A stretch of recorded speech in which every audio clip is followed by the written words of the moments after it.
जुहू चौपाटीवर 1.5 महिन्यापासून कचऱ्याचं साम्राज्य आहे। किनाऱ्यावर प्लास्टिक आणि कचऱ्याचे ढीग आहेत। लोकशाही मराठीचा रियालिटी चेक आहे। आढावा घेतला आपल्या प्रतिनिधी मीनाक्षी म्हात्रे यांनी। मुंबईच्या प्रसिद्ध अशा जुहूच्या समुद्रकिनारी आज देखील टनभर कचरा आपल्याला पाहायला मिळतो। अक्षरशः समुद्रकिनारी वाळू न दिसता आपण पाहतोय की नुसताच कचरा जो आहे तो आजही आपल्याला पाहायला मिळतोय। 33वा दिवस उजळलेला आहे। लोकशाही मराठी म्हणून आम्ही या सगळ्याच परिस्थितीचा आढावा निश्चितच हा कचरा काढला जातो, पण कशा पद्धती हा कचऱ्याचा डोंगर या ठिकाणी रचला जातो हे देखील आपण दृश्यांच्या माध्यमातून पाहू शकतो। खरं तर आपण पाहतोय की हा कचरा वेळेत काढणं गरजेचं आहे, पण पालिका प्रशासनाला अद्यापही आपण पाहतोय की पूर्णपणे जाग आलेली नाहीये। इथे जे दर दिवशी मॉर्निंग वॉक करणारे सर्वसामान्य आहेत, आज आपण त्यांच्याशी बातचीत करूया। आज नेमकी काय परिस्थिती आहे सर? मागच्या 33 दिवसापासून आम्ही या सगळ्याच परिस्थितीचा आढावा घेतोय। जैसे ते परिस्थिती दर दिवशी आपल्याला पाहायला मिळतोय, तेवढाच कचरा रोज आपल्याला तुम्ही गेले 33 दिवस येताय, ही गोष्ट एकदम ग्रेट आहे।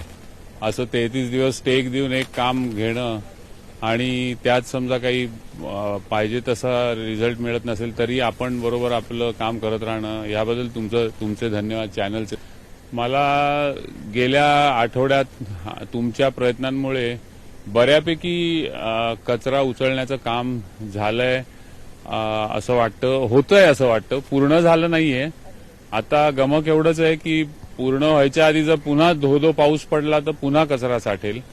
आणि आता हा जो ढीग जमवलेला दिसतो त्यात एकच वाईटात चांगलं म्हणजे हा ढीग समुद्रावर होता, हा ढीग बीचवर होता आणि त्यामधनं चालता यायचं नाही। एवढंच नाही, त्यात दलदलीत फसल्यासारखं व्हायचं, तर तो आता ढीग त्यांनी उचलून बाजूला केलाय। फक्त एवढंच बघायला पाहिजे की पुन्हा दो पाऊस आला तर पावसाबरोबर किंवा समुद्राच्या भरतीच्या वेळेला तो पुन्हा आत वाहून जाता का। रोजचा कचरा रोजच्या रोज त्याची विल्हेवाट लावत जा, कारण आता आपल्याला कळून चुकलंय की साचलेला कचरा एकाचे 2, 2चे 3 दिवस झाले की मग इम्पॉसिबल होतो। आपल्या समोर पण जसा कामाचा ढीग असेल, जर आपलं किचनचं सिंक डिशेसनी भरलेलं असेल तर आपल्या जीवावर येतं ते धुणं, तसं ते कुठेतरी होऊ देऊ नका आणि एकदम तत्परतेने काम करून आम्हाला अभिमान वाटेल, आपल्याला आपल्या देशाचा आणि शहराचा अभिमान वाटेल असं काहीतरी। देखिए, हम ही नहीं आ रहे हैं, बहुत लोग यहाँ से आ रहे हैं, जैसे कुछ फॉरेन से भी आ रहे हैं, तो वहाँ पे जो हम लोगों की इमेज बन रही है वो बहुत खराब बन रही है। तो इनको जैसे जो टूरिस्ट प्लेस हैं उन सब चीजों को साफ सफाई रखें।